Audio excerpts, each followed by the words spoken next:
Hello everyone and welcome to a very special video for lightscameranonsense.com. Normally, we would cover something like this on the podcast, the 2020 Emmy nominations for this year. But, seeing as how it's going to... we normally don't really dive into topics all too well because we cover more about what we've been watching and some news that has been happening recently in Hollywood. So, with that being said, I figured I could do a little kind of side video and take a look at what has been nominated for this year and some of the little stats and snubs and surprises. A lot of S words there, but let's just go down the list and talk about the nominations and see what really kind of surprises us with what got nominated.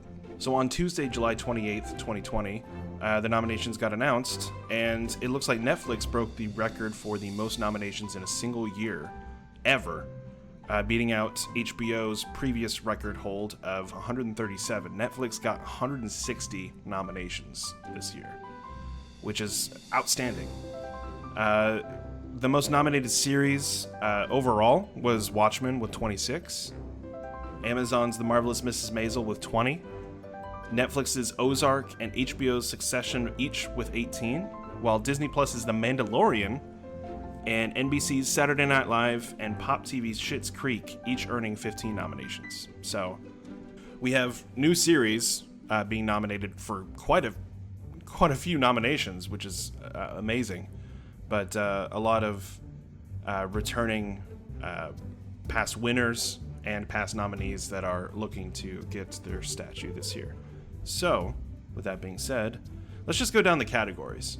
Let's go down the categories, and I'll try to cover as much of what I know of each series and from what I've heard, kind of my opinions on each. And maybe just kind of give I'll throw my hat in the ring for each one, which one do I think is going to win. That'll be interesting. For Best Drama Series, we have Better Call Saul for AMC, The Crown, Netflix, The Handmaid's Tale, Hulu, Killing Eve for BBC, The Mandalorian for Disney Plus, Ozark, Netflix, Stranger Things, Netflix, and Succession, HBO. So, it's quite a few nominees. I actually think is that on par normally for how many nominees for each year? 8. It's interesting, and this is probably one of the big ones. It's not like Best Movie of the Year or Best Director or Best Actor, but Best Drama Series is one of the big ones. So it'll be what everyone is kind of paying attention to. So with that being said, I have seen a handful of these. Stranger Things I've seen. The Mandalorian I have seen. I tried getting into Handmaid's Tale and Killing Eve and The Crown, and each of those different times I was kind of just, it wasn't my thing at the time, but I can see them being nominated based on how many people are talking about these shows and the cultural impact on those. I think personally, I think the critical favorite will be Better Call Saul, either Better Call Saul or The Crown. But the fan favorite and my personal pick would be The Mandalorian. I'm probably going to only pick the shows that I've watched, but there's only so much time in the world for you to watch all of the TV shows out there. And I guess that should be the disclaimer I put at the top of the video. But I hope Mandalorian wins, but I think they've all been lauded as great shows. So let's fingers crossed for your favorite show. Another disclaimer, there's gonna be some snubs and surprises, and we'll get to those right after we go down the list. Best Comedy Series. So you got Curb Your Enthusiasm, which has been on for forever, and that's outstanding that it's still getting nominated. With no disrespect. Dead to Me on Netflix, which I don't remember the premise around, but it's apparently got James Marsden in it. The Good Place, which was fantastic. Insecure, The Kominsky Method, The Marvelous Mrs. Maisel, Schitt's Creek, and What We Do in the Shadows. So, there are some nominations here that are I'm probably going to be a part of that surprise list. What We Do in the Shadows is amazing. It's an amazing show. I'm astounded that I got nominated. There are some networks that would have definitely pushed other comedy series. None that is coming to mind, but then again, I don't know. My head's all over the place. The Good Place, I feel like, would be the crowd favorite. I think that's probably, from what I've gathered over the internet, The Good Place was overall well-liked in its last season. I personally think it wrapped everything up quite perfectly. So, and with it being its final season, hopefully. I can't think of any show off the top of my head where the final season gets nominated and wins, but I'm sure that it has happened multiple times, and I'm just silly.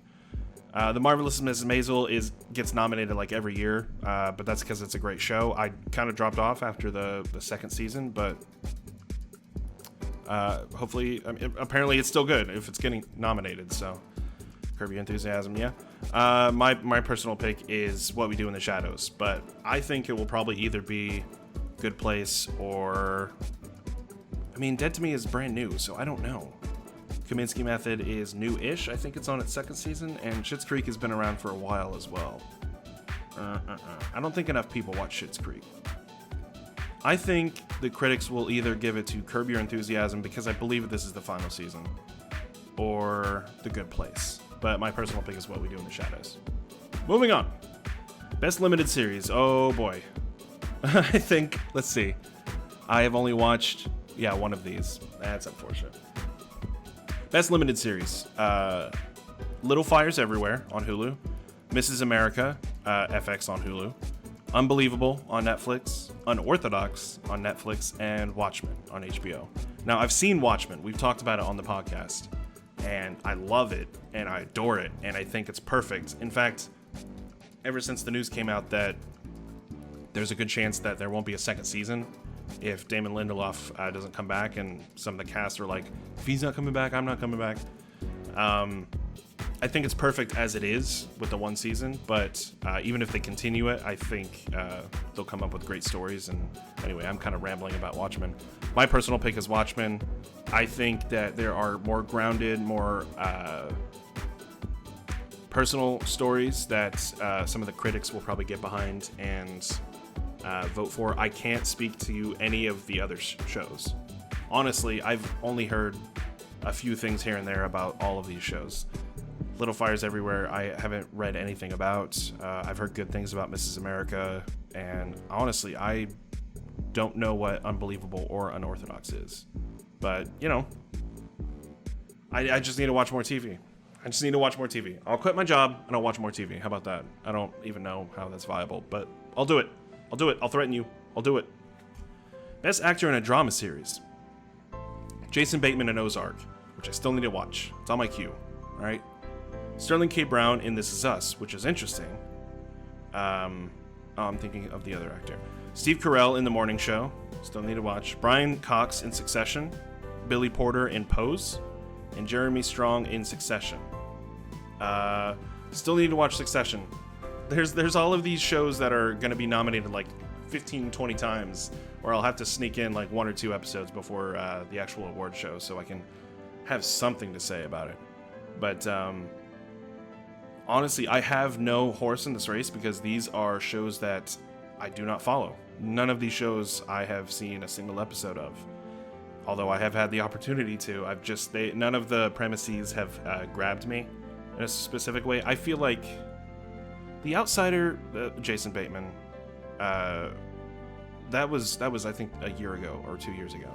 But I like that. He was great in that. I just need to watch Ozark. Succession is getting a lot of buzz, and I haven't. I'll go with Brian Cox in Succession. I really like Brian Cox. He's a great actor. So I don't know what the critics or the general audience is going to kind of vote for, but that's my horse in the race. 2 horses. Best Actress in a Drama Series.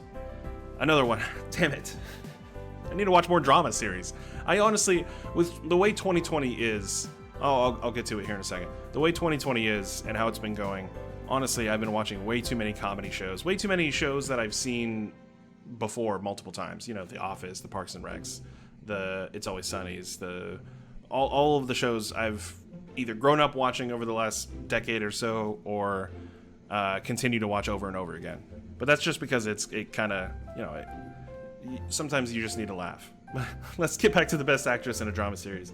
Jennifer Aniston in The Morning Show, Olivia Colman in The Crown, Jodie Comer in it's Comer, right? In Killing Eve, Laura Linney in Ozark, Sandra Oh in Killing Eve, and Zendaya in Euphoria. I heard really good things about Euphoria, but I feel like it wasn't a lot of people's cup of tea, just because of how personal it was from what I gathered of the premise. I'm not hearing a lot of buzz about The Morning Show. That's why I didn't mention it in the previous category, but I could be totally wrong. And as for Ozark, I don't hear anything. Let's go with Jodie Comer in Killing Eve. Just because. That's my pick for what's gonna win. Yeah. Best actor in a comedy series.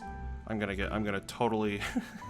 All right, there's finally an actor in a show that I've seen. Okay, Anthony Anderson in Blackish, Don Cheadle in Black Monday, Ted Danson in The Good Place, Michael Douglas in The Kominsky Method, Eugene Levy in Schitt's Creek, and Rami Youssef in Rami. This actually pisses me off because this is a personal snub of mine, and we'll get to it hopefully in the article I brought up. But Dave, like Lil Dicky, had a series called Dave, much like Rami Youssef has Rami, and I believe they're telling two different stories, but they're both personal stories about the main actors themselves, and so I'm finding the parallel there. I haven't personally watched Rami. The only show, like I said, that I've mentioned that I've seen is The Good Place, and so that's my horse in the race, and that's my nomination as well as Ted Danson, because I think he did a phenomenal job in the final season. Can't say anything to the other series, although I don't remember hearing anything about Black Monday or Blackish or The Kominsky Method. Maybe Eugene Levy in Schitt's Creek? I don't know. I didn't personally like it. I watched a couple episodes of the first season and I couldn't grab onto it, but Ted Danson in The Good Place. It's my nomination. Best Actress in a Comedy Series.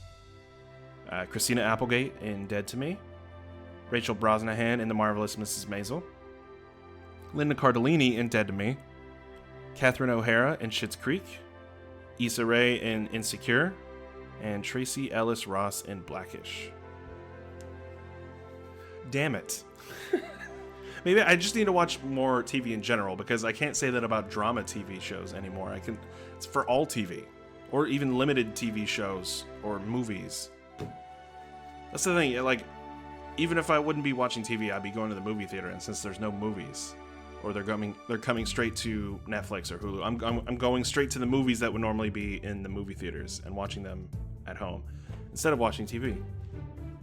But apparently these are all great stories and all great actresses and all great performances, otherwise why would they be nominated? I enjoyed the first 2 seasons of Marvelous Mrs. Maisel, so I'm going to nominate Rachel Brosnahan to win. However, Dead to Me is brand new, and maybe people really like it. Schitt's Creek has been around for a while, and Catherine O'Hara is always great. And I have never watched Blackish or Insecure, but I would like to. It's tough. I don't know. But that's my nomination, is Rachel Brosnahan. Best Actor in a Limited Series or Television Movie. We have Jeremy Irons in Watchmen, which is interesting that they're calling it a limited series now, because it was just nominated for Best Drama Series. Where do you draw the line between limited series and drama series? Because like drama series implies that there is more than a handful of episodes. You know what I mean? Pick a lane, Academy. Jeremy Irons, Watchmen, Hugh Jackman in Bad Education, Paul Mescal in Normal People, Jeremy Pope in Hollywood, and Mark Ruffalo in I Know This Much Is True. I have never heard of I Know This Much Is True. I feel like I've seen a poster or an article, or I don't know, maybe like screenshots of an episode of it, but I didn't even know Mark Ruffalo was in it. That's weird. And I didn't even know Hugh Jackman was in a limited series. Like, that's... Come on, 2020. I feel all discombobulated with all of this stuff. Like, I didn't even know half of these shows existed, and now they're being nominated. And I get it. Anyway, I loved Watchmen, and I think I personally love Jeremy Irons, and so that's my nomination for Best Actor. We shall see. I didn't really like Hollywood as a show, but from the little bit that I've seen, Jeremy Pope was really good in it, but I only watched the first 2 episodes. We talked about it on the podcast. Anyway, maybe Zach would have more information about that. I think he said he finished it. Best Actress in a Limited Series or a Television Movie. So this is going to be a similar situation where I'm probably going to nominate Regina King for Watchmen, Cate Blanchett, Mrs. America, Shira Haas, Unorthodox, Octavia Spencer for Self-Made, and Kerry Washington for Little Fires Everywhere. So I'm probably just going to straight go with Regina King for Watchmen because that's the only performance I can gauge, and she was outstanding in it. The entire, I think it was episode 6 or 8, the black and white episode where it's like all a flashback. Amazing. Watchmen deserves every award it gets nominated for. Bias. Best Supporting Actor in a Drama Series: Giancarlo Esposito in Better Call Saul, Bradley Whitford in The Handmaid's Tale, Billy Crudup in The Morning Show, Mark Duplass in The Morning Show, Nicholas Braun in Succession, Kieran Culkin in Succession, Matthew McFadyen in Succession, and Jeffrey Wright in Westworld. Another category of shows where I dropped, again, another thing we talk about on the podcast, I dropped off of Westworld after season 1, so I can't gauge Jeffrey Wright's performance from the most recent season. I can really only pull from the episodes that I watched of the first season, but that's not what he's being nominated for. Succession, I guess I should probably watch a couple episodes after I finish recording this because it's getting nominated a bajillion times. Just about everybody in that show is getting nominated. As same with The Morning Show and Handmaid's Tale. Better Call Saul is apparently one of the greatest shows ever to be made. It's even better than Breaking Bad. That's what everybody's saying, which I can never get into. Neither here nor there. I know I'm in the minority, but I think that Giancarlo Esposito might win just because people love Better Call Saul and they loved his character in Breaking Bad. But just based on nominations alone, there's good odds for Succession winning, regardless of who the actor is. So I guess I should just watch Succession. Best Supporting Actress in a Drama Series. So moving on to a Best Supporting Role in a Drama Series. Actress: Laura Dern in Big Little Lies, Meryl Streep in Big Little Lies, Helena Bonham Carter in The Crown, Samira Wiley in The Handmaid's Tale, Fiona Shaw in Killing Eve, Julia Garner in Ozark, Sarah Snook, Succession, and Tandy Newton in Westworld. I need Zach's help with this one because I don't remember if he likes Tandy Newton's character in season 3.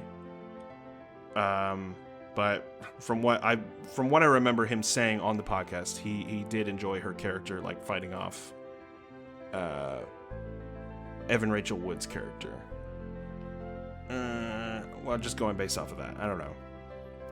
I don't want to vote for. I'm just gonna keep repeating myself over and over again. There's just too many shows that are being nominated that I have never seen. Maybe I just have bad taste. Maybe this is just all gonna be like eye-opening for me that I don't watch nearly enough TV. And I know that's like why are you even doing this video in the first place if you're just going to out yourself as someone who's not knowledgeable in the topic at hand for which you are covering? Nah. You know? I don't know. I like talking about it. I like a lot of these actors and actresses in other works that they have been in that I've seen. But the TV shows that they're in, I don't know. Meryl Streep. Let's just give Meryl Streep an Emmy. All right? That's my nomination. All right, moving on. Best Supporting Actor in a Comedy Series. Andre Braugher in Brooklyn Nine-Nine. William Jackson Harper in The Good Place. Alan Arkin in The Kominsky Method. Sterling K. Brown in The Marvelous Mrs. Maisel. I didn't know he's in that. That's amazing. No, it's marvelous, I should say. Tony Shalhoub in The Marvelous Mrs. Maisel. Mahershala Ali in Rami. Kenan Thompson in Saturday Night Live. Which, hasn't he won? I'm pretty sure he's won an Emmy for Saturday Night Live. Regardless. Daniel Levy for Schitt's Creek. Let's give it to Kenan Thompson, you know? I love Andre Braugher in Brooklyn Nine-Nine. But, has he won? Okay, if Kenan Thompson hasn't won an Emmy for SNL, which would blow my mind, based on how long he's been there. Like, sure. But if he hasn't won, like Kenan Thompson win. But if he has won, Andre Braugher. Because he's outstanding. I love him. Best Supporting Actress in a Comedy Series. Betty Gilpin in Glow, which I didn't know was still going. Darcy Carden in The Good Place, who is my nomination. I'll just go ahead and say that. Yvonne Orji. I'm pretty sure I mispronounced that, and I'm really sorry. In Insecure. Alex Borstein in The Marvelous Mrs. Maisel. Damn you, alliteration. Maureen Hinkle in The Marvelous Mrs. Maisel. Got it that time. Kate McKinnon in SNL. Cecily Strong in SNL. And Annie Murphy in Schitt's Creek. I mean, Darcy Carden is still my nomination, but that's going to be a tough category because I think a lot of those actresses are really funny. Like, even funnier than the actors that I went over. Like, I laugh far more with Kate McKinnon and Cecily Strong in SNL with their inclusion. And I'm going to be sad when they go, which will probably be sooner rather than later. Best Supporting Actor in a Limited Series or Movie. We got Dylan McDermott in Hollywood. Jim Parsons in Hollywood. Titus Burgess in Unbreakable Kimmy Schmidt, Kimmy versus the Reverend. That must be that Netflix one that I totally skipped over. Yahya Abdul Mateen II for Watchmen. Yes, that's my nomination. Jovan Adepo, which I'm pretty sure I mispronounced, I apologize, Watchmen. And Louis Gossett Jr. for Watchmen. Man, that's a tough category. And again, they're doing the limited series thing rather than the drama series, so that boggles my mind. But yeah, Yahya Abdul Mateen II for Watchmen, who I thought was amazing. Even though he wasn't in it as much as the two other actors from the same series. Yeah, I'll stick with that. I hated Hollywood. That show. That's Best Supporting Actress in a Limited Series or Movie. We got Holland Taylor for Hollywood, Uzo Aduba for Mrs. America, Margot Martindale for Mrs. America, Tracy Ullman for Mrs. America, Toni Collette for Unbelievable, and Jean Smart for Watchmen. Jean Smart was great. I have to go with the show that I watched again, even though the odds are stacked against every other nominee compared to the 3 nominees for Mrs. America. If you're going based on just the show alone and not the actresses themselves. Tracy Ullman is hilarious. Toni Collette is great. But I haven't seen those shows, so I have to go based off of Jean Smart, who was fantastic and should have been nominated for her role in Legion. There, I said it. Legion should have been nominated, just period. Way more than they did. Anyway, tangent aside, Best Variety Talk Series. The Daily Show with Trevor Noah, Full Frontal with Samantha Bee, Jimmy Kimmel Live, Last Week Tonight with John Oliver, and The Late Show with Stephen Colbert. That's a tough category.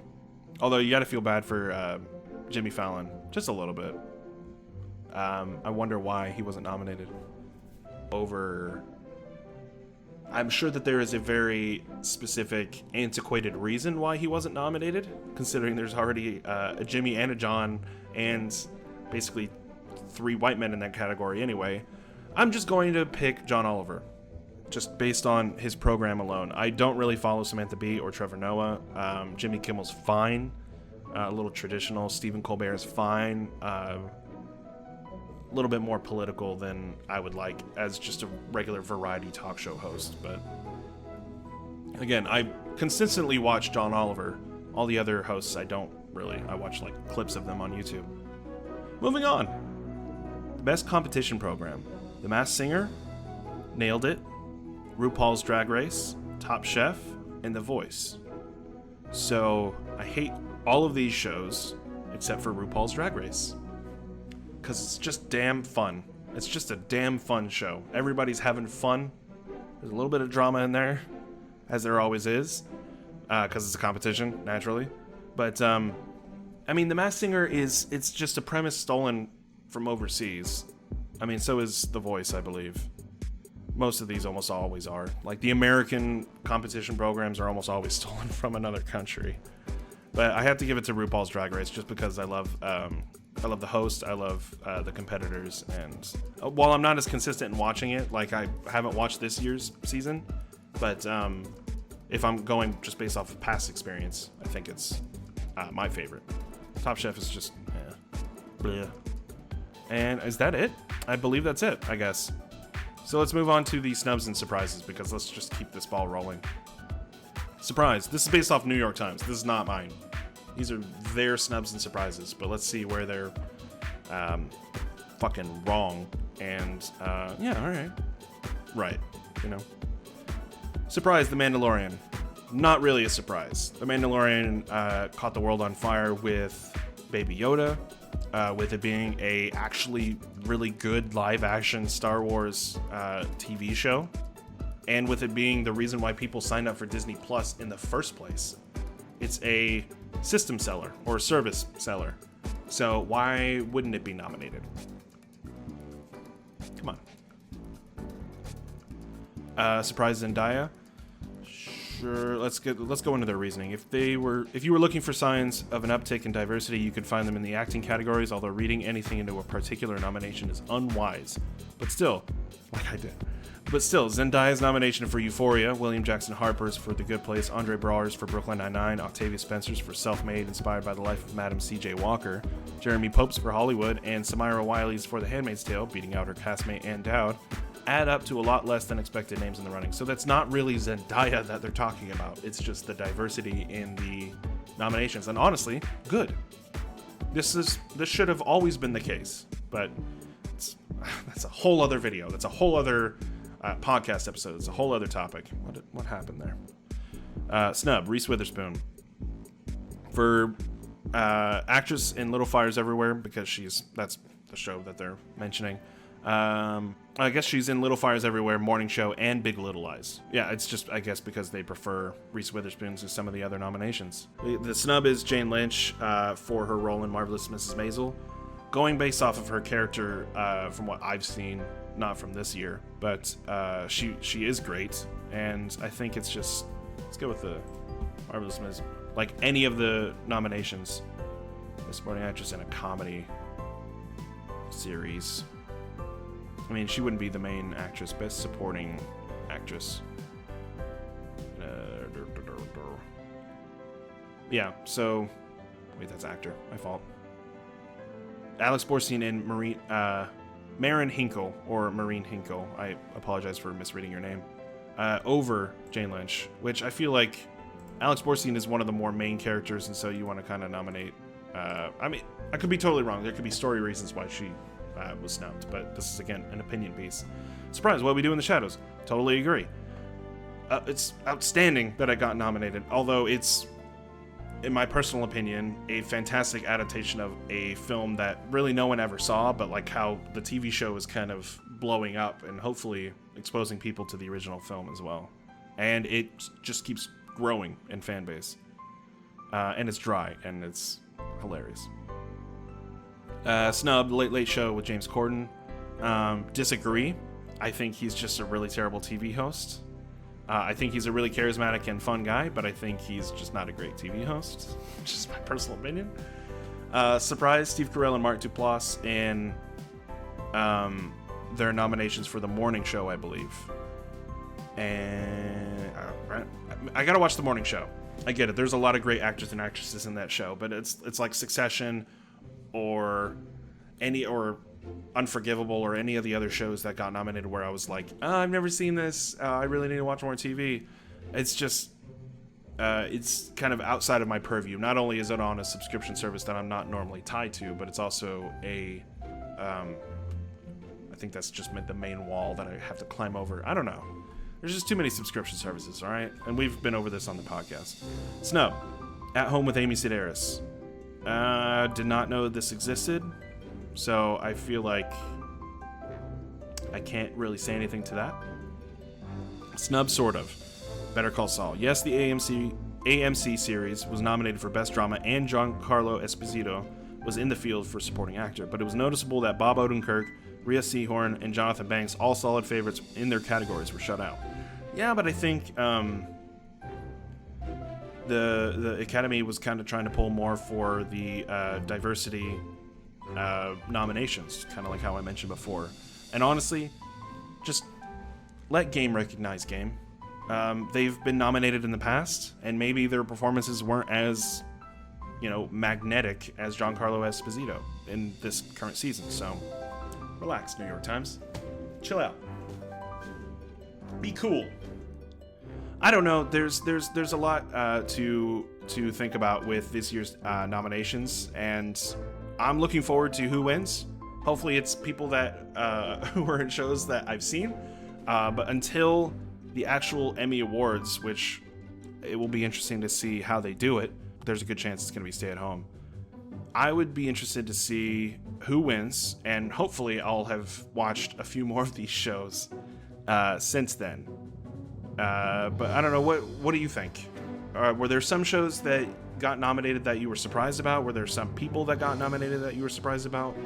Were there snubs? Were there actors where you feel like they should have been nominated and they just weren't? And what the hell?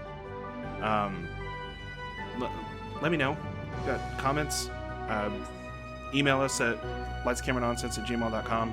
Tell us about it. Talk to us. And I will see you on the next episode of the podcast. Thank you for watching.